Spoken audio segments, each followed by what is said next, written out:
Hello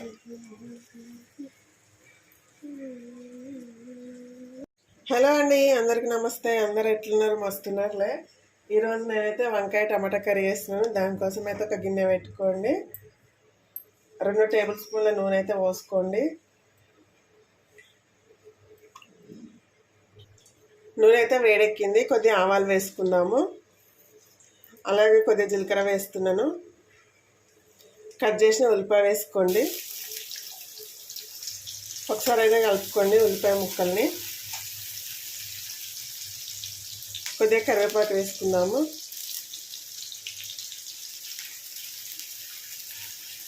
కొద్దిగా అల్లం వెల్లుల్లి పేస్ట్ వేసుకున్నాము.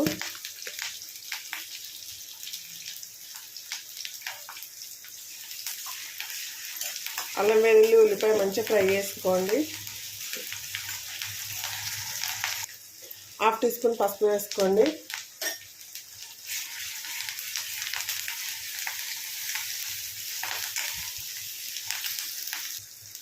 వంకాయ ముక్కలు కట్ చేసి ఉప్పు నీళ్ళలో వేసుకున్న ముక్కల్ని ఇప్పుడు ఇందులో వేసుకుందాము.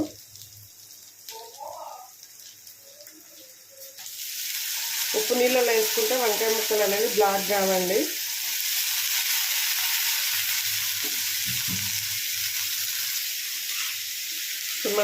మొత్తం మంచిగా కలుపుకోండి. ఒకసారి మూత పెట్టుకొని ఒక 3-4 నిమిషాలు అయితే మగ్గనివ్వండి. వంకాయ ముక్కలు త్వరగానే మగ్గిపోతాయి కదా. వంకాయ అనేది నూనెలో మంచిగా మగ్గాలండి.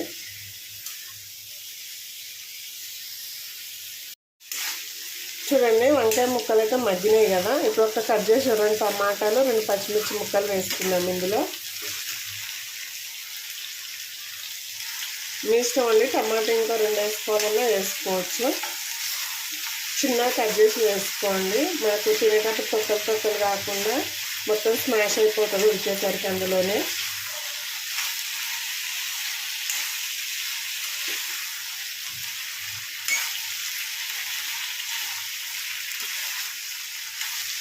మూత పెట్టుకొని మరొక 2-3 నిమిషాలు మగ్గనివ్వండి. వంకాయ టమాటా అయితే మంచిగా మగ్గింది కదా. ఇప్పుడు కారం వేసుకున్నాము.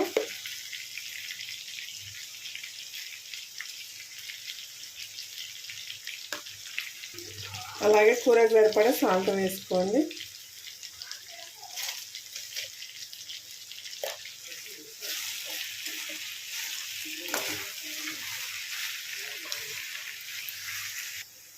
చూడండి, ఉప్పు కారం మంచిగా కలుపుకున్నాం కదా. మంచిగా కూర మొత్తం దగ్గర అయ్యేదాకా మగ్గించుకోండి.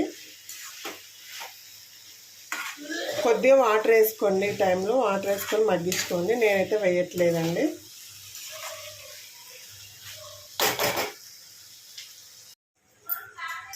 చూడండి, నూనె అయితే పైనకి తేలింది కదా. కర్రీ అయితే రెడీ అయిపోయిందండి.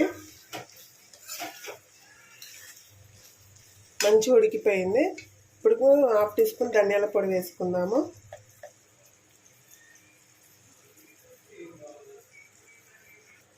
పావు టీ స్పూన్ జీలకర్ర పొడి వేసుకోండి. వేయించిన జీలకర్ర పొడి అండి. ఫ్లేవర్ చాలా బాగుంటుంది వంకాయ కర్రీలో. ఫైనల్గా కొద్దిగా కొత్తిమీర వేసుకోండి. కలర్ఫుల్గా వచ్చేసింది కదా కర్రీ అయితే. చపాతీ, రోటీ, రైస్ దేనిలోకైనా సూపర్ ఉంటుందండి టేస్ట్ అయితే. రైస్లోకి కావాలంటే కొద్దిగా వాటర్ వేసుకోండి. మరింత గట్టిగా ఉంటే బాగోదు కదా. ఓకే అండి, కూర అయితే రెడీ. వీడియో నచ్చితే ఒక లైక్ చేయండి, షేర్ చేయండి. అలాగే మన ఛానల్ని సబ్స్క్రైబ్ చేసుకొని సపోర్ట్ చేయండి ఫ్రెండ్స్. ఓకేనా మరి, బాయ్.